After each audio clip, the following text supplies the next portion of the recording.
Hey, what's up guys? Sloth King here. Today I'm going to show you how to change your 4th gen 4Runner's cabin air filter. It's pretty simple, should just take you a few minutes. Let's get right into it. Alright, so open up your glove box. In here you're going to see a plastic tab here and a plastic tab here. Just squeeze the side of it a little bit, you'll see it pop out. Do the same thing on this side. You might need to hold the trim in here. This one's a little bit longer. It'll drop down a little bit.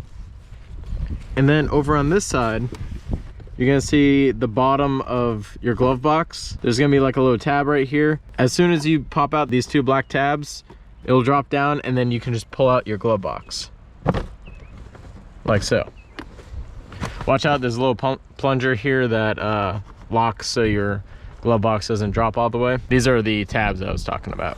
They go right here and right here. Underneath here, you're gonna see your air filter area. Now you're just gonna grab it and slide it out. Wow, there's a bunch of leaves in there. Oh, that looks gross. Take that old one out. Oh, that's nasty. And while we have this open, reach your hand back here and just pull out any of those leaves and stuff. Let's open up our air filter box. Now this is a Denso one. We're gonna match the pleats. They were facing up like that. Part number was on the left side. All right, pleats facing upwards. Part number on the left side. Just place this thing in there. Now that it's secured, slide it back in.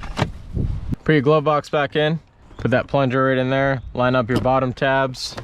Push them on.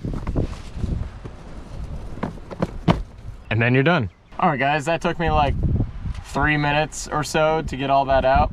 So that's all you need to do. I'll have the part number for the Denso air filter in the description below. If you guys like this video, go ahead and leave a like. Subscribe to see more videos like these. Peace.